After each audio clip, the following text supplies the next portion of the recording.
من الشيطان الرجيم. بسم الله الرحمن الرحيم. محمد رسول الله والذين معه أشداء على الكفار رحماء بينهم تراهم ركعا سجدا يبتغون فضلا من الله ورضوانا. وقال سبحانه وتعالى في شأن حبيبه المصطفى صلى الله عليه وسلم: إن الله وملائكته يصلون على النبي يا أيها الذين آمنوا صلوا عليه وسلموا تسليما. اللهم صل على سيدنا وشفيعنا وحبيبنا ومولانا محمد كما صليت على إبراهيم وعلى آل إبراهيم إنك حميد مجيد. سبحان ربك رب العزة عما يصفون وسلام على المرسلين والحمد لله رب العالمين.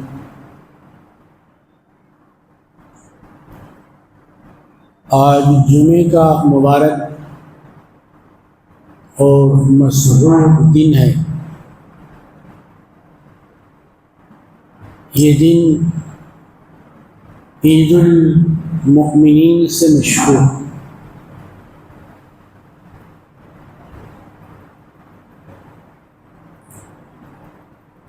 جو دن اللہ کی مرضی اور اطاعت اور اللہ کی خوشی میں گزر جائے وہ دن عید کا دن، اور جو دن اللہ کی مرضی، اللہ کے حکم، اللہ کے قانون کے مخالف گزر جائے وہ وعید.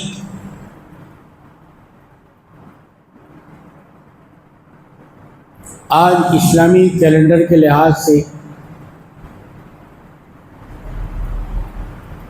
سن ہجری نبوی کا آخری مہینہ ذوالحجہ، اس کی 28 تاریخ، 2 دن یا 3 دن کے بعد اسلامی نیا سال آنے والا ہے. اسلامی نئے سال کی پہلی تاریخ کو ایک بہت بڑی ہستی کی شہادت،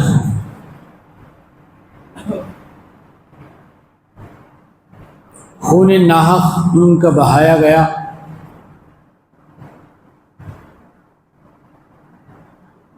پہلی تاریخ کو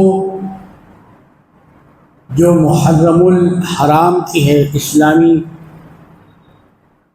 پہلے مہینے کی، اس کی 10 تاریخ کو بھی قربانی، شہادت.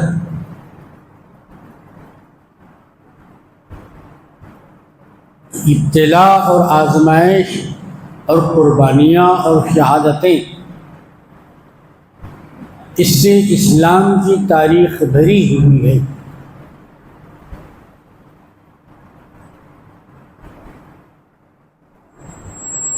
اپنے اللہ کے حکم پر قربان ہونے کا جذبہ ہر قوم میں رہا ہے. اسلام میں بھی وہ جذبہ موجود ہے. اس جذبے کو آگے بڑھانے میں سب سے پہلی جو جماعت نظر آتی ہے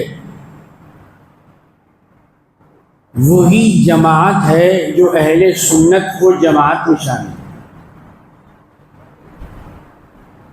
وہ جماعت ان لوگوں کی ہے جن کو رسول پاک صلی اللہ علیہ وسلم کی مجلس حکمت اور علم میں بیٹھنے کا موقع ملا، اور اگر ایمان بھی ان کو حاصل ہو گیا تو پھر ان کو ایک خاص لقب ملا، چونکہ یہ صحبت پیمبر میں بیٹھنے والے تھے، اس لیے ان کی خصوصیت یہ ہے کہ ان کو پیمبر پاک صلی اللہ علیہ وسلم کی صحبت کی نسبت سے صحابی کہیں، اگرچہ کہ وہ ایمان لانے کے بعد نماز بھی پڑھے لیکن ان کو نمازی نہیں کہا جاتا، اگرچہ کہ ان لوگوں نے ایمان لانے کے بعد باوجود قرآن شریف بھی پڑھا لیکن ان کو قاری نہیں کہا جاتا، اگرچہ کہ ایمان لانے کے بعد ان لوگوں نے حج کیا لیکن ان کو حاجی بھی نہیں کہا جاتا، ان کو کہا جاتا ہے صحابی۔ ایک پیغمبر کی صحبت سے بڑھ کر کوئی اور چیز نہیں ہوتی، جس کو اللہ نے چن کر بھیجا رسالت اور نبوت کے لیے، اور صحابہ کرام کو چنا اللہ نے صحابیت کے لیے۔ گویا رسول بھی اللہ کا انتخاب ہے اور صحابہ بھی اللہ کا انتخاب۔ ساری امت میں جو عظمت اور اہمیت، درجہ اور مقام جن لوگوں کو اللہ تعالیٰ نے عطا فرمایا، وہ لوگ ہیں جنہوں نے پیغمبر کی دعوت پر لبیک کہا، اسلام کا چراغ روشن کیا، اپنے گھر کو لا الہ الا اللہ محمد رسول اللہ سے منور کیا، اللہ کی رضا اور مرضی میں وہ ڈھل گئے، تو اللہ تعالی نے ان سے فرمایا رضی اللہ عنہ ورضوا عنہ، اللہ تبارک و تعالیٰ ان سے راضی ہوا اس لیے کہ وہ اللہ سے راضی ہوا۔ دنیا والوں کو راضی کرنا یہ کمال نہیں ہے، اللہ کو راضی کرنا کمال ہے، اور یہی راضی اور مرضی کے لیے مومن عبادت کرتا ہے، تلاوت کرتا ہے، اللہ کی راہ میں اپنی جان کا نذرانہ پیش کرتا ہے، جسے شہادت ہے۔ تو محرم کی پہلی تاریخ کو جس عظیم شخصیت کی شہادت عمل میں آئی، وہ شخصیت حضرت سیدنا عمر فاروق رضی اللہ تعالیٰ۔ جب کبھی نیا سال آتا ہے تو ہم آپ کی شخصیت کو اور آپ کی شہادت کو یاد کرتے ہیں۔ شہادت نرم گدوں پر بیٹھنے سے، بہترین کھانوں سے نہیں ملتی، شہادت بڑی مصیبتوں کے بعد، بڑی تکلیفوں کے بعد ملتی۔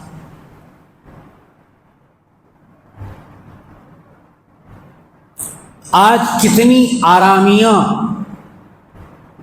ہماری زندگی میں ہے، اگر تھوڑی دیر کے لیے کرنٹ بند ہو جائے تو ہم تڑپ جائیں،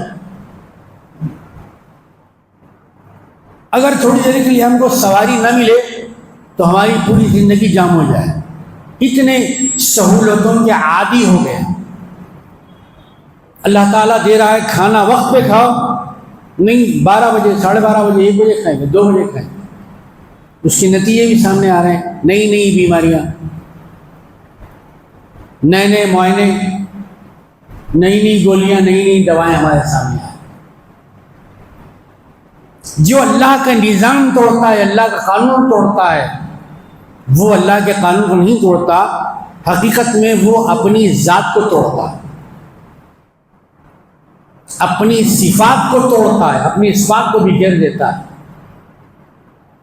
تو جو اللہ کے قانون کی حفاظت کرے گا، شریعت محمدی کی حفاظت کرے گا، اللہ تعالیٰ اس کی بھی حفاظت فرمائے۔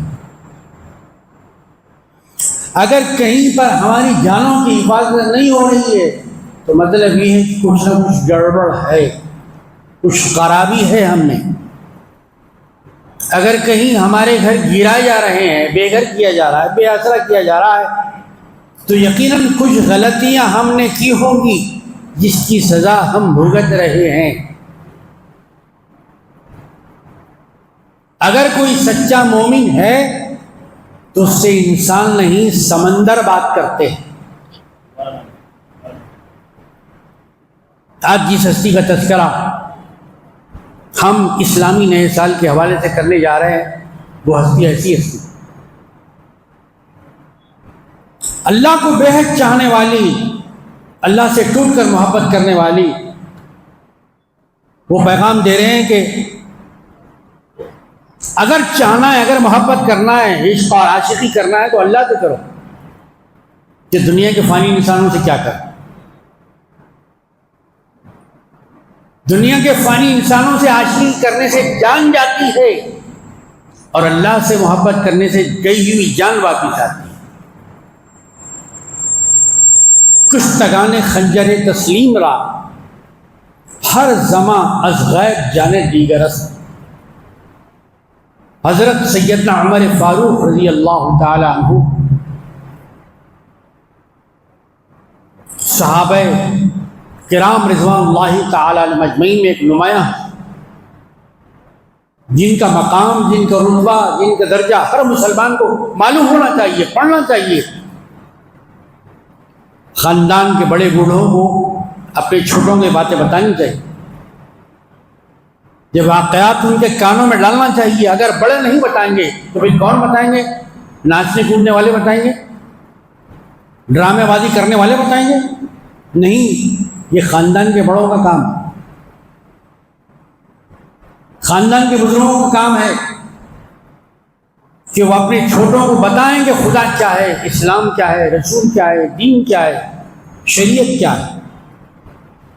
سرکار دو عالم حضرت محمد مصطفیٰ صلی اللہ علیہ وسلم، جن پر جان قربان کرنا ہم اپنی خوش نصیبی سمجھتے ہیں، لیکن فرق یہ ہے کہ ہمارا دعویٰ خالی زبانی، عمل میں ہم بالکل صفر ہیں۔ لیکن وہ جو صحابہ کرام تھے، اصحاب رسول تھے، سرکار دو عالم صلی اللہ علیہ وسلم کا حقیقت میں فدا ہونے والے تھے۔ کیا مقام تھا ان کا؟ سرکار دو عالم علیہ السلام نے ارشاد فرمایا کہ اگر میرے بعد پیغمبری کا سلسلہ جاری رہتا، اگر کسی کے سر پر اللہ تبارک و تعالیٰ پیغمبری کا تاج رکھتا، منصب نبوت پر ان کو فائز فرماتا، لباس رسالت پہناتا، تو وہ حضرت عمر فاروق رضی اللہ تعالیٰ عنہ، ایسی بڑی ہستی، ایسی بڑی شخصیت، ایسی بڑی ایمانی طاقت رکھنے والے، لیکن ان کے خوف کا کیا عالم تھا، خشیت کا کیا عالم تھا، خدا سے ڈرنے کا کیا عالم تھا۔ ایسے انسان جن سے شیطان ڈرتا تھا، شیطان سے سب ڈرتے ہیں، لیکن شیطان حضرت عمر سے ڈرتا تھا۔ ایسے بھی مومن گزرے جی، آج نہ اللہ سے ڈر ہے، نہ رسول سے ڈر ہے، نہ والدین کا ڈر ہے، نہ اساتذہ کا ڈر، سارے ڈر ختم ہو۔ آج کی نسلیں، آج کا انسان چاہتا ہے کہ مجھے پابند نہ کیا جائے، میں تو آزاد زندگی گزاروں گا، مجھے بیڑیاں نہ ڈالی جائے، ہتھکڑیاں نہ ڈالی جائے۔ پرہیز کرنے کے لیے نہ کہا جائے میں تو آزاد زندگی گزار، آزاد سوچوں گا، آزاد کھاؤں گا، جب چاہے جاؤں گا، جہاں چاہے جاؤں گا، جو چاہے بولوں گا، مجھے کوئی پابند نہ کرے. یہ آزاد کو مسلمان نہیں کہتے، پابند کو مسلمان کہتے.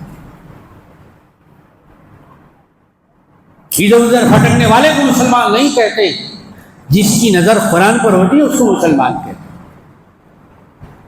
جو اللہ کا عاشق ہے، اور کیسی عاشقی، ختم ہو جانے والی دنیا کی نہیں، ہمیشہ باقی رہنے والی. مسلمان کس سے عشق کرتا ہے؟ اپنے اللہ سے، اپنے مولا سے، اپنے خدا سے کرتا ہے. جھوٹی محبتوں کا وہ غلام نہیں بنتا. اصلی محبت کرتا ہے، اصلی محبت کرنا ہے یہ محبت کرو، جھوٹی محبت نہ کرو.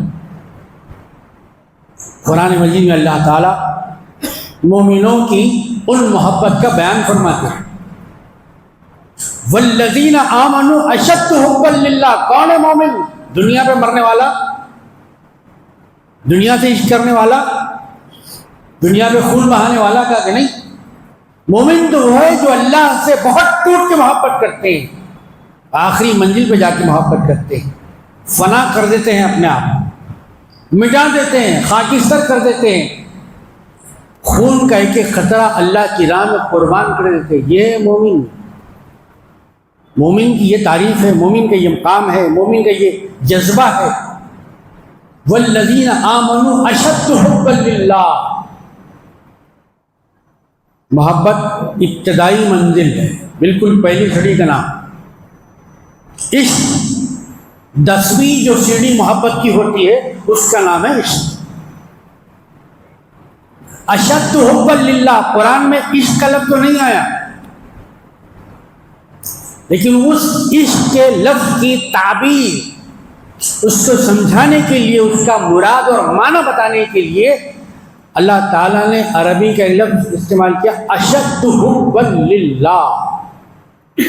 اپنی محبت میں سخت. شریعت سے آگے قدم نہیں بڑھا سکتے، لیکن محبت میں قدم آگے بڑھا سکتے ہیں. وہاں پابندی ہے اور یہاں آزادی. محمد رسول اللہ والذین معہ اشداء علی الکفار. یہاں بھی اشداء کا لفظ اللہ تعالیٰ نے استعمال فرمایا. میرے حبیب کون ہے؟ محمد عربی صلی اللہ علیہ وسلم کون ہے؟ کہا کہ یہ میری طرف سے پیمبر بنا کر بھیجائے گئے ہیں، باعزت ہیں، باوقار ہیں، با اختیار ہیں، با توقیر ہیں، با تعلیم ہیں، با تدبیر ہیں، صاحب جمال ہیں، صاحب کمال ہیں، صاحب فضل ہیں.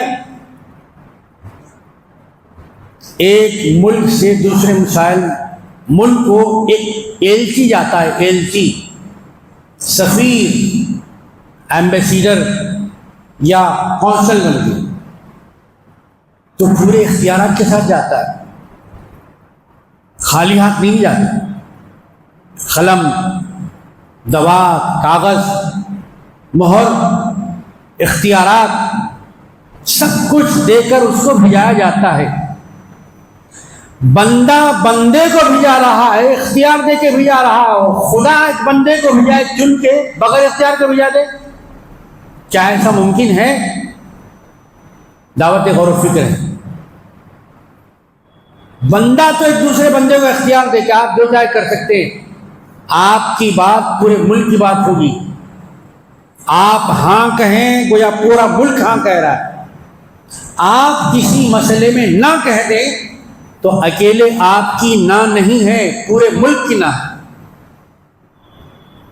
تو سفیر، ایمبیسیڈر ترجمان ہے، نمائندہ ہے ایک ملک کا.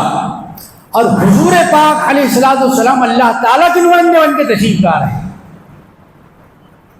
رسول بن کے آ رہے ہیں. عام انسان الگ ہوتے ہیں، رسول الگ، اگرچہ کہ ان کا جامہ بشری ہوتا ہے، ان کا لباس انسانی ہوتا ہے، لیکن ان کا عمل ملکی ہوتا ہے، ملکی. اونچا ہوتا ہے، اونچا معیار والا. تو حضور پاک علیہ السلام کے بارے میں اللہ پاک ارشاد فرما ہے، اگر آپ کو کوئی رسول نہیں کہتا تو نہ کہنے دیجیے. آپ کو کوئی نبی نہیں مانتا تو کوئی فرق پڑنے والا نہیں ہے. آپ مجھے اللہ کہتے رہیے، میں آپ کو محمد رسول اللہ کہتا رہوں. حضور پاک علیہ السلام اللہ تعالیٰ کی الوہیت کی گواہی دے رہے ہیں اور اللہ تعالیٰ سرکار کی رسالت کی گواہی دے رہا ہے. اللہ سے بڑھ کر کس کی گواہی ہو سکتی ہے؟ اللہ سے بڑھ کر کس کی بات ہو سکتی ہے؟ یقیناً نہیں ہو سکتی. یہ بات انسان کو سمجھنا ہے اور دوسروں کو سمجھانا ہے، بات بتانا ہے، ذہن نشین کروانا. جیسے ہمارے پاس کوئی میسج آتا ہے، کوئی دعوت نامہ آتے ہیں تو آگے فارورڈ کرتے ہیں تاکہ آگے والے کو معلوم ہو جائے، وہ غلط فہمی کا شکار نہ ہو. جو صحابہ کرام رضوان اللہ تعالی مجمعین کے فضائل ہیں، انہیں سنانے اور بتانے کی ضرورت ہے تاکہ ان کی شان میں کوئی ایسی بات نہ کہی جائے جو ہمارے ایمان کی تباہی کا پیش خیمہ بن جائے. حضور پاک علیہ السلام کئی ارشاد جہاں جہاں اللہ نے قلموں کو حق لکھنے کا موقع دیا، ہر اس کتاب میں موجود ہے. کوئی طبقہ نہیں، کوئی مسلک نہیں، کوئی فرقہ نہیں، کوئی جماعت. جہاں سینے میں حق ہے، جہاں قلم پہ حق ہے، جہاں زبان پہ حق ہے، ہر اس انصاف پسند نے لکھا کہ کیا مقام اصحاب رسول کا. پیغمبر علیہ السلام ارشاد فرماتے، خبردار جب بھی میرے صحابہ کو یاد کرنا اچھائی کے ساتھ یاد کرنا، خبردار کبھی برائی کے ساتھ یاد نہ کرنا. ان کے اوصاف حسنہ بیان کرنا، ان کا اسوہ حسنہ بیان کرنا، ان کے اخلاق بیان کرنا، ان کی خوبیاں بیان کرنا. یہ تو صحابہ کرام ہیں، صحبت رسول میں بیٹھنے والے، سرکار کا دیدار کرنے والے، روز سرکار کی دید سے اپنے دین کو عید بنانے والے، وہ صحابہ کرام ہیں. عام مومنوں کے بارے میں، عام مسلمانوں کے بارے میں یہ حکم ہے، جب تک زندہ ہے مسلمان قابل عزت ہے. نہ آپ اسے گالی دے سکتے ہیں، نہ آپ اسے قتل کر سکتے ہیں. مسلمان کو گالی دینا بھی برا ہے اور اس کا قتل کرنا تو جہنم میں پہنچ جانا ہے، دوزخ کا دروازہ کھول لینا. اگر تم اپنے گزرے ہوئے لوگوں کے بارے میں کچھ بیان کرنا چاہتے ہو، بتانا چاہتے ہو، تو خبردار برائیاں نہیں بیان کرنا، ان کے عیب نہ گنانا، ان کے گناہوں سے پردہ نہ اٹھانا. اگر ان گزرے ہوئے اپنے مردوں کے، اپنے پچھلے لوگوں کے کچھ واقعات بیان کرنا چاہتے ہو تو ان کی اچھائیوں کو بیان کرو، برائیوں کو بیان کرنے کا حکم نہیں ہے. مومن کی زبان پابند ہے. لیکن کیا ہو گیا ہے مسلم سماج؟ صبح ہوتی ہے ماں کی دعا سے اور ماں کی گالی سے، شام ختم ہوتی ہے تو ماں کی دعا سے، ماں کی گالی سے. تکیہ کلام بن گیا گالیاں ہماری میں. کوئی خوف نہیں، کوئی ڈر نہیں، نہ دوزخ کا، نہ جنت کا شوق ہے، نہ اللہ ہمیں پکڑنے والا ہے.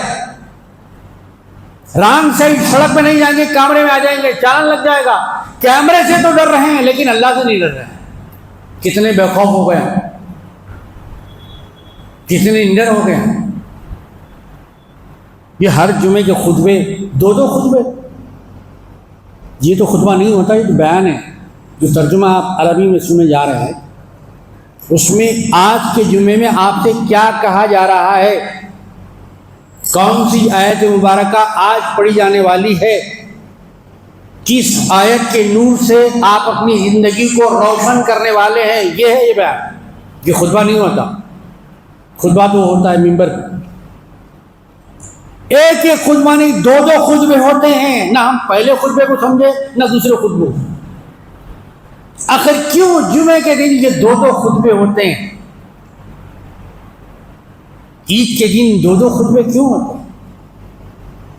نکاح تو خوشی کا موقع، کھانے کا موقع، گلے ملنے کا موقع، مبارکباد دینے کا موقع، آخر اس دن بھی خطبہ کیوں ہوتا ہے؟ اس پر اللہ ماشاء اللہ کسی کی نظر رہتی ہے، نظر تو زیادہ دسترخوان ڈشوں پہ رہتی ہے،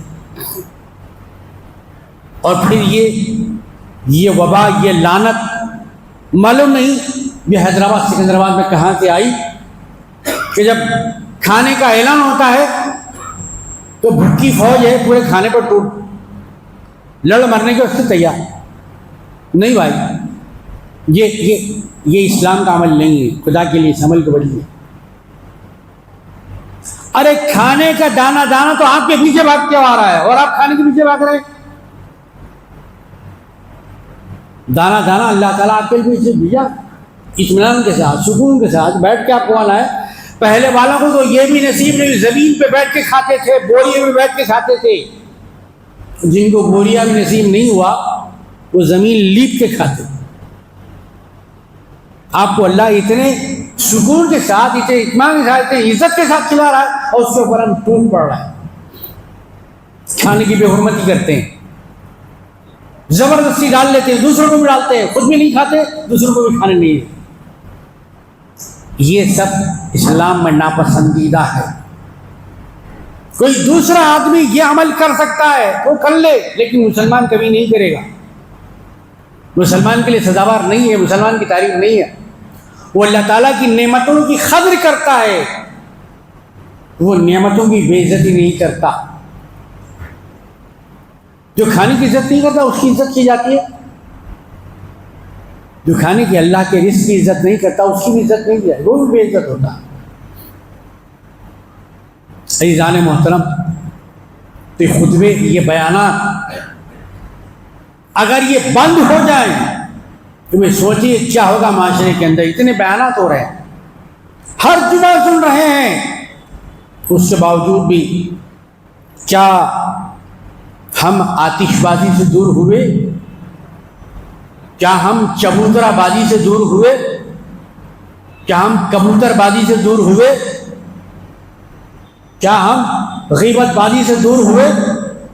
فلسطین میں اتنے بھائی اتنے بہنیں مر رہی ہیں، ہر جمعہ دعا ہو رہی ہے، کجی صاحب گڑ گڑا کے دعا کر رہے ہیں، لیکن اس سے نتیجہ کیا نکل رہا؟ اسے حاصل کیا ہو رہا ہے؟ اس کا فائدہ کیا ہو رہا ہے؟ وہ فائدہ جہاں وہاں آپ کو نہیں ملے گا، ان لوگوں کی زندگی ملے گا جن کو صرف خلفاء نہیں کہا گیا بلکہ خلفاء راشدین، بالکل سیدھے راستے پہ چلنے والے، جب بھی چلتے ہیں، جہاں بھی چلتے ہیں، جہاں بھی دیکھتے ہیں، کھاتے ہیں، معاملہ کرتے ہیں، اٹھتے ہیں، بیٹھتے ہیں، تنہائی میں ہے، محفل میں ہے، انجمن میں ہے، جہاں بھی ہے ان کا قبلہ بالکل سیدھا رہتا ہے، قبلے سے 1 ڈگری بھی نہیں ہٹتے، ہمیشہ اپنے اللہ کو پیش نظر۔ وہ حضرت عمر فاروق رضی اللہ تعالیٰ، اتنا بڑا مقام اللہ تعالیٰ نے آپ کو عطا فرمایا۔ سرکار دو عالم صلی اللہ علیہ وسلم ارشاد فرمایا، اگر کوئی زمین پر جنتی کو دیکھنا چاہتا ہے تو وہ عمر فاروق کو دیکھ لے۔ جنتی جہنمی ہونے کا فیصلہ تو وہاں ہوگا، نام اعمال دیکھنے بعد اللہ کے حکم سے، لیکن سرکار دو عالم صلی اللہ علیہ وسلم نے کچھ شخصیتوں کے بارے میں اللہ کے حکم سے فرمایا کہ ان کا فیصلہ اللہ نے مجھے دنیا کے اندر ہی بتا دیا۔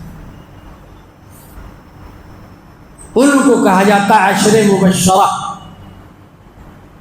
وہ مبارک 10 مسلمان خوش نصیب ہستیاں جن کو ان کے جنتی ہونے کی بشارت دنیا کے اندر ہی پیغمبر کی زبانی دے دی گئی۔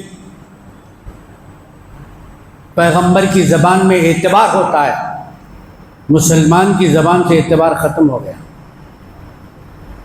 1 سال میں دینے کا وعدہ کر کے لیتے، 5 سال گھماتے، وعدہ باقی رہے گا، اثر باقی رہے گا، تاثیر باقی رہے گی۔ غیر تو غیر ہے، ایک بھائی دوسرے بھائی کا چکر لگا رہا ہے، ایک بھائی دوسرے بھائی کے سامنے بھیک مانگ رہا ہے، گڑ گڑا رہا ہے، ایک بھائی دوسرے بھائی کے حقوق کو سلب کر رہا ہے، ختم کر رہا ہے، جائیداد ہڑپ رہا ہے، جھوٹی رجسٹریاں کرا رہا ہے، جعلی پیپر بنا رہا ہے۔ عزیزان محترم، ہمارا اعتبار اگر باقی رہ سکتا ہے تو خلفائے راشدین کے عمل سے باقی ہے، اہل بیت اطہار کے عمل سے باقی رہ سکتا ہے۔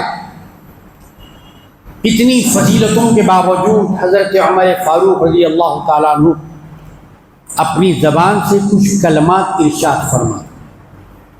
کیا فرماتے تھے؟ کاش کہ میں انسان نہ ہوتا، ایک چڑیا ہوتا، ایک پرندہ ہوتا، جھاڑ پہ بیٹھتا، اس کی زندگی ختم ہو جاتی۔ اللہ، اتنے بڑے انسان کا اتنا بڑا کہنا۔ کئی نسبتیں، کئی مقامات، کئی رفتیں آپ کی ذات سے، آپ کے نام نامی، اس میں گرامی سے لگی ہوئی۔ آپ کے دور میں بہت بڑی فتوحات اللہ تعالیٰ نے آپ کے ہاتھ پر دلائی۔ لیڈر بن جانا بڑا آسان ہے، لیڈر بن کے بتانا اور نبھانا بڑا مشکل ہے۔ کرسی کی تلاش کرنا بہت آسان، کرسی بیٹھ جانا بھی آسان ہے، لیکن کرسی کے جو تقاضے ہیں اس کو مکمل کرنا یہ بہت بڑا مشکل ہے۔ حضرت عمر فاروق رضی اللہ عنہ خلیفۃ المسلمین میں، خلیفہ کا جو تصور آپ نے دیا کہ خلیفہ لوٹنے والے کو نہیں کہتے، لٹانے والے کو خلیفہ کہتے ہیں۔ خود کھا کے دوسروں کو بھوکا رکھنے والے کو خلیفہ نہیں کہتے، بلکہ خود بھوکا رہ کر رعیت کے کھلانے والے کو خلیفہ کہتے ہیں۔ آج دنیا کے اندر ایک عمل جو پایا جاتا ہے، بھیس بدل کر اپنی پبلک کی خبر لینا، اطلاع لینا کہ پبلک اچھی ہے یا تکلیف میں ہے۔ یہ جو بھیس بدل کر، روح بدل کر عمل کرنے کی جو طرح ہے اور طرز ہے، وہ سیدنا عمر فاروق رضی اللہ تعالیٰ عنہ کے طریقہ ہے۔ مثلا خلافت پر بیٹھ گیا، کہا کہ اس پہ بیٹھنا آسان نہیں، بے چین رہتے تھے۔ دن میں تو خبر گیری ہوتی، اطلاع ملتی تھی، کارندے حکومت کی اطلاع لاتے تھے، رات میں کون لائے؟ رات میں سب سو جاتے۔ جب سب سو جاتے تھے، خلیفہ ساری رات جاگتے تھے تو امت میں کون بھوکا ہے، امت میں کون تڑپ رہا ہے، کون بیمار ہے، جس کو دوا کی ضرورت ہے، رات میں بھیس بدل کر، روح بدل کر شہر میں چکر لگا رہے، گلی گلی۔ کیا ایک لیڈر، ایک قائد ایسا عمل کر سکتا ہے؟ آج کی دنیا میں ذرا تصور کیجیے، لیڈری کا جو پیمانہ تھا، خیالت کا جو پیمانہ تھا اسلام میں، یہ ہے کہ عوام کے لیے پبلک کو، پبلک کی تڑپ پہ تڑپ جاتا ہے، پبلک کو تڑپانے والا کبھی قائد نہیں بن سکتا، وہ قائد کہلانے کی مستحق نہیں ہے۔ پبلک کی طلب کو ختم کرے، پبلک کی طلب کو ختم کرے، پبلک کو ستائے نہیں، پبلک کو آزار نہ دے، پبلک کو تکلیف نہ دے، بلکہ پبلک پر آسانیاں کرے، سہولتیں فراہم کرے۔ اسلام کا انداز حکومت، آج کی دنیا کا انداز حکومت، دونوں آپ کے سامنے بالکل واضح آئینے کی مانی۔ وہ حضرت سیدنا عمر فاروق، لاکھوں مربع میل پر جن کی حکومت ہے اور جن کے سائے سے شیطان جیسی مخلوق بھی ڈرتی ہے، انہوں نے چلتے چلتے ایک مقام پہ دیکھا کہ ایک عورت چولہے پر ایک ہانڈی چڑھی ہوئی ہے اور اس میں کوئی دال ہے نہ چاول ہے، بس پانی اور ہلاتی جا رہی ہے اور اپنے معصوم بچوں کو دلاسا دے رہی ہے کہ میرے بچوں رو مت، ابھی کھانا پک جائے گا، ابھی تم کو میں دوں، ابھی تمہاری بھوک کو میں ختم کر دوں گی۔ بچوں کو بہلانے کے لیے، بچوں کو تسلی دینے کے لیے وہ ہانڈی کے اندر ہلاتی جا رہی ہے۔ سیدنا عمر فاروق خلیفۃ المسلمین جن کے ہاتھوں میں بیت المال کی کنجیاں ہیں، بیت المال کا تصور، بیت المال کا سسٹم، یہ سیدنا عمر فاروق رضی اللہ تعالیٰ کا مضبوط کیا۔ اتنے بڑے خلیفۃ المسلمین گلی کوچوں میں پھر کر اپنے پبلک کے حالات کو معلوم کر رہے ہیں۔ دیکھا کہ وہاں تو ہانڈی کے اندر کچھ بھی نہیں، خالی پانی ابل رہا ہے، پانی کی آواز آ رہی ہے، بچے سمجھ رہے کھانا پک رہا ہے۔ اب بھائی ہماری ماں ہمیں کھانا کھلائے گی، ہماری بھوک مٹ جائے گی۔ عزیزان محترم، یاد کر لیجئے، جب پیٹ بھر کے کھانا کھاتے ہیں آپ اپنے گھر میں یا دعوت میں، یاد کر لیجئے ان بھوکوں کو، ان بچوں کو، ان یتیموں کو، ان مفلسین کو جنہوں نے خالی پانی پی پی کر زندگیاں گزاری ہیں۔ آج کتنی نعمتیں کھاتے ہیں، کتنی نعمتیں پھینکتے ہیں، ناقدری کرتے ہیں۔ خدا کے لیے ناقدری مت۔ خلیفۃ المسلمین آگے بڑھے، جا کے پوچھا کہ ماجرا کیا ہے، بچے کیوں رو رہے ہیں، آخر ان کو رونے کی وجہ کیا ہے، کیا بیمار ہے، کیا تکلیف ہے ان کو؟ کہا کہ نہیں، ان کے پاس کھانا نہیں، بھوک سے رو رہے ہیں۔ پھر یہ ہانڈی بھی کیا چڑھا ہے؟ کہا ان کو تسلی دینے کے لیے صرف پانی چڑھا۔ میرے عزیز اور دوستو، آج سے 1400 سال پہلے کے ان مسلمانوں کو بھی دیکھیے اور آج ہماری دعوتوں کو دیکھیے، لاکھوں کروڑوں پہ دعوتوں پہ خرچ کر رہے ہیں ہم، لیکن تعلیم پہ خرچ کرنے کے لیے تیار۔ 4 گھنٹے شادی میں، ولیمے میں، ساچک میں، مہندی میں بیٹھنے کے لیے تیار ہیں ہم، لیکن 15 منٹ کے لیے بیان سننے، کتاب پڑھنے کا ہمارے پاس وقت نہیں ہے۔ ہم اسے بیکار سمجھتے ہیں۔ 2 منٹ درود شریف مجلس نہیں بیٹھ سکتے آپ، 1 منٹ ظہر کی نماز کی دعا کے بعد نہیں پڑھ سکتے ہم، عصر کی نماز کے بعد نہیں پڑھ سکتے ہم۔ پتہ نہیں سب کے نیچے کیا ہوتا ہے، کون سی تکلیف ہوتی ہے سب کے نیچے۔ ارے یہاں تو رحمت برستی ہے، یہاں تو سکینت کا نزول ہوتا ہے نا۔ آخر بھاگنے کی اتنی جلدی کیوں ہے؟ کیا قیامت سچ پہ آ گئی؟ کیا سورج سوانے سے باہر آ گیا؟ کیا پھر نعوذ باللہ کرونا واپس آ گیا؟ آپ کو ڈسٹینس کرنا ہے، گیپ رکھنا ہے؟ آخر کون سی قیامت وبا ہو گئی کہ دعا چھوڑ کر آپ بھاگ رہے ہیں؟ خدا کی نعمت کو چھوڑ کے بھاگ رہے ہیں، دامن کرم کو چھوڑ کے بھاگ رہے ہیں، رحمت محمد رسول اللہ سے بھاگ رہے ہیں۔ خدا کے لیے نہ بھاگیے، رحمت چھوڑ کر زحمت کی طرف نہ جائیے۔ خلیفۃ المسلمین لرز جاتے ہیں، ساری دنیا، سارا مکہ جن سے ڈرتا ہے، وہ کام جاتے ہیں کہ خطاب کے بیٹے کیا ہو گیا؟ آپ کی مسئلے خلافت پر بیٹھے ہوئے اور لوگ بھوکے مر رہے ہیں، اب نیند آ سکتی ہے، اب بستر آرام دے سکتا ہے، کیا میں کھانا کھا سکتا ہوں؟ نہیں کھا سکتا۔ الٹے پاؤں گئے، بیت المال کا دروازہ خود کھولا، خادم کو نہیں اٹھایا، نوکر کو نہیں اٹھایا۔ اللہ اکبر، نوکر کا اتنا خیال ہے تو اولاد کا خیال کتنا ہو گیا۔ ہمارے پاس بھی نوکر ہوتے ہیں، لیکن ہمارا نوکروں کے ساتھ، ڈرائیوروں کے ساتھ کیا سلوک ہے؟ یہ آئینہ ہے خلیفہ دوم کا، ذرا اس میں دیکھ لینا چاہیے۔ خادموں اور نوکروں کے ساتھ کیسا سلوک ہو، خادماؤں کو کیسا رکھے، آیا ان کی توقیر کرے یا ان کو گالیوں سے نوازے یا ان کو مارے؟ خود گئے، بیت المال کو کھولا، آٹے کا تھیلا اٹھایا، اپنی پیٹھ پر رکھا خلیفہ نے، باہر آئے، بیت المال کو قفل لگایا اور تھیلا خود اٹھا کے خلیفہ جا رہے ہیں۔ اللہ، یہ ہے قیادت، یہ ہے سیادت، یہ ہے اسلام میں لیڈری کا تصور۔ اسی لیے انہیں صرف خلیفہ نہیں کہا جاتا، خلیفہ راشد۔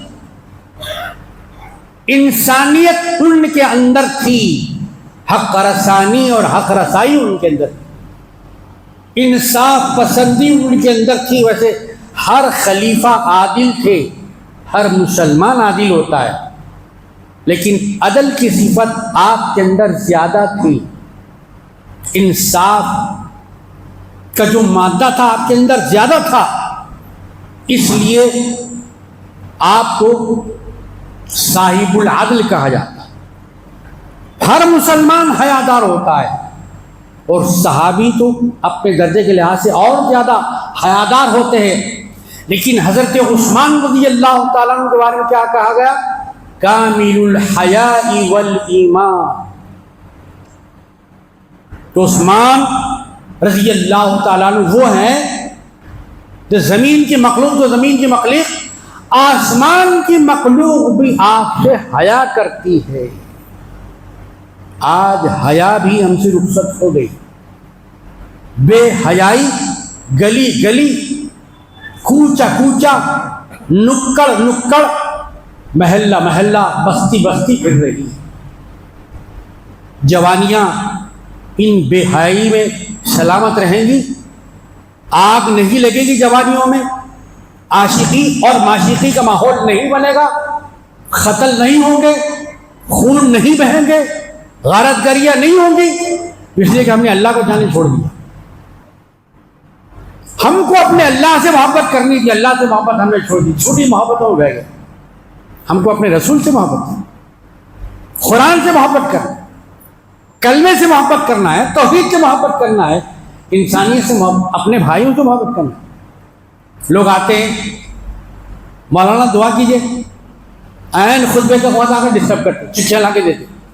ارے آپ کے منہ میں زبان نہیں ہے، آپ اللہ کے بندے نہیں ہیں، آپ مسلمان نہیں ہیں، آپ کو ربنا آتنا فی الدنیا نہیں آتا، کہیں بھی یہ حکم نہیں ہے کہ مرنے والوں کو وقت امام خطیب دعا کرے۔ کسی سے پوچھ لیجیے، آپ کسی سے پوچھ لیجیے، بغیر کسی چیلنج کے کہہ رہا ہوں، میں چیلنج نہیں کر رہا۔ باپ کی دعا بیٹے کے لیے، بیٹے کی دعا باپ کے لیے ایسی ہے جیسے پیغمبر کی دعا امتی کے لیے۔ مستحق رشتہ دار ہے، دعاؤں کا ٹھیکہ، دعاؤں کا کنٹیکٹ نہ امام صاحب کے پاس ہے نہ خطیب صاحب کے پاس ہے۔ بیٹے کو کرنا ہے بھائی دعا اپنے باپ کے لیے۔ اچھا بیٹا ایگزام کے لیے جا رہا ہے تو خطیب صاحب امام صاحب کی دعا نہیں لینا ہے، اماں باپ کی دعا لینا پہلے، ان کو راضی رکھنا ہے۔ ان کو راضی نہیں رکھ رہے، جا کے امام صاحب سے دعا لے رہے ہیں، کامیاب ہو کیا؟ سرکار نے کیا فرمایا؟ جس بیٹے سے اس کے ماں باپ راضی ہے تو اس کا اللہ بھی اس سے راضی ہے۔ ماں باپ کو ناراض کر کے، ان کو گالیاں دے کے، ان کو مار کے، ان کی بددعائیں لے کے، شراب پی کے، جوا کھیل کے، سٹا کھیل کے آگے امام صاحب کو بولے دعا کرو میرے واسطے، دعا قبول ہوتی؟ پہلے ماں باپ کی دعا لیجئے، ان کی دعا بڑی اہم ہے۔ دوسروں کی دعائیں زمین اور آسمان کے بیچ میں رک سکتی ہے، کوئی رکاوٹ آ سکتی ہے، لیکن جس اولاد کے حق میں بیٹا بیٹی ہے ہمیں والدین دعا کریں، وہ سیدھا عرش الہی پہ چلی جائے۔ دعا لینا ہے اپنے والد کے لیے، دعا لینا ہے اپنی ماں کی دعا لیجیے۔ ایک صاحب نے کہا میرے باپ نہیں، میں یتیم ہوں۔ کہا چچا ہے، تایا ہے؟ کہا کہ ہے۔ باپ نہیں ہے، چچا تمہارے باپ کے برابر، تایا تمہارے باپ کے برابر ہے۔ جیسے اس کی دعا قبول ہوتی تھی، اس کی بھی دعا قبول ہوگی، جاؤ ان کی دعا لو۔ ایک صاحب نے کہا کہ میری ماں نہیں ہے، گزر چکی، میں یتیم بھی ہوں، یسیر بھی ہوں۔ کہا ٹھیک ہے، ماں کا سایہ تو گزر گیا، خالہ تو موجود ہوگی؟ کہا دو ہے۔ کہا کہ جاؤ، ماں تو نہیں ہے لیکن ماں کا جو مقام ہے وہ خالہ کے برابر ہے۔ خالہ سے دعائیں، اس کی خدمت کرو، اس کو خوش کرو۔ ماں کو خوش نہیں کر سکے، کم از کم خالہ کو تو خوش کرو، اس کی تو بات کرو، اس کی وزارت پرسی کرو، اس کی خدمت کرو، پانی پلاؤ، دعا لا کے دو، کیا مصیبت ہے اس کی دور کرو، سودا لا کے دو۔ عزیزان محترم، تو یہ جو دعائیں کرنی ہے، دعائیں لینی ہے، یہ کسی کو چٹھی دینے سے کامیاب نہیں ہوتی، دل میں طور سے کامیاب ہوتی ہے۔ آپ لائیے، آپ کروائیے، لیکن یہ کہہ دی کہ آپ کو دعا کرنا نہیں آتا۔ ایک صاحب نے کہا کہ سنجا نہیں صاحب میں بہت گناہگار ہوں۔ کئی کو بنے ہوئے گناہگار کون بنوں گناہگار؟ آپ کو گناہگار کون بنوں؟ بولے اللہ بولے، رسول بولے، صحابہ بولے، اولیاء اللہ بولے، کون بولے گناہگار؟ بہترین گناہگار وہ ہے جو گناہ کرتے ہی توبہ کر لیتا۔ اللہ تعالیٰ گناہ گار کی بھی سنتا ہے، نیکوکار کی بھی سنتا ہے. تو گناہ گار کا الگ ہے اور نیکوکار کا الگ ہے.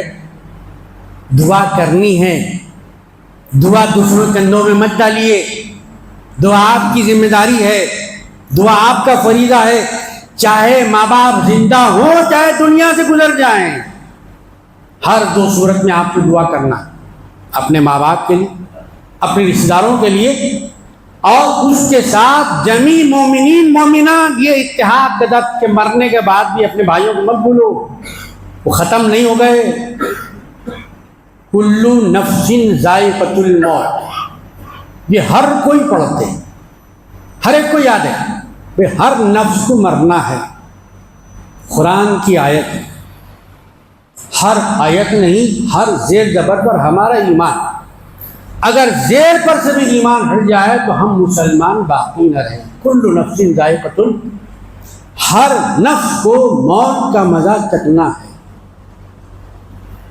آیت وہی رکھی، میں پھر ایک بات پڑھ رہا ہوں. کل جسم ذائقۃ الموت، نفس کے بجائے میں نے جسم پڑھا. کل جسم ذائقۃ الموت، ایسا ہے قرآن میں. ہر جسم کو موت کا مزہ چکھنا ہے نہیں. میں پھر پڑھ رہا ہوں تھوڑی تبدیلی کے ساتھ. کل روح ذائقۃ الموت، ہر روح کو موت کا مزہ چکھنا ہے. کیا ایسا ہے؟ نہ ویسا ہے نہ ایسا ہے. بھی انسان نام ہے یا جسم کا یا روح کا؟ یہ نفس کہاں ہے؟ یہ نفس کون ہے؟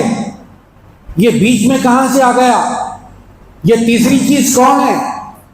یہ کہاں رہتی ہے؟ اس نفس کو کس نے بنایا؟ اس نفس کے تقاضے کیا ہے؟ اس نفس کا ڈیفینیشن کیا ہے؟ آخر یہ سر کے اوپر رہتا ہے یا پاؤں کے نیچے رہتا ہے یا دونوں کے بیچ میں رہتا ہے؟ یہ نفس رائٹ میں ہے یا لیفٹ میں ہے؟ شمال میں ہے، مشرق میں ہے، جنوب میں؟ آخر یہ نفس کہاں ہے بھائی؟ تو کل نفس کو موت ہے، جسم کو موت نہیں ہے. یہ قرآن کی روشنی میں بات ہو رہی ہے. روح کو موت نہیں ہے. کلو روح ذائقۃ الموت ایسا نہیں ہے. کلو نفس، ذرا آج سے سوچنے کی عادت ڈالیے. آخر یہ نفس کیا ہے؟ پوچھیے، تلاش کیجیے کہ صاحب ایک مقام پر ایسا کہا کہ نفس کو موت ہے، جسم کو موت نہیں ہے، روح کو بھی موت نہیں ہے. تو آخر یہ نفس کہاں رہتا ہے؟ کہاں ملتا ہے؟ یونیورسٹی میں، کالج میں، کسی میڈیکل ہال میں، کسی لیبارٹری میں، کسی جامعہ میں، کسی مدرسے میں، کسی مکتب میں، کسی لائر کے پاس، کسی ایجوکیشنسٹ کے پاس، کسی طبیب کے پاس، کسی ڈاکٹر کے پاس، کسی مبلغ کے پاس، کسی داعی دین کے پاس، کسی خطیب کے پاس، کسی ادیب کے پاس. کہاں ملتا ہے آخر یہ نفس؟ اس کی تعریف کیا ہے؟ میں اس نفس سے ملنا چاہتا ہوں، نفس کی صورت دیکھنا چاہتا ہوں، نفس کا چہرہ بتانا چاہتا ہوں، نفس کا چہرہ دکھانا چاہتا ہوں. ذرا اس انداز سے کوشش کیے تو پھر آپ کو سمجھ میں آئے گا اور پھر آپ کو معلوم ہو جائے گا اللہ نے کیوں فرمایا یا ایتھا النفس المطمئنہ ارجعی الی ربک راضیۃ مرضیہ. جب آپ کو پتہ چلے گا کہ نفس شریر بھی ہوتا ہے، نفس گناہ گار بھی ہوتا ہے، نفس نیکوکار بھی ہوتا ہے، نفس بے چین بھی ہوتا ہے، نفس مطمئن بھی ہوتا ہے.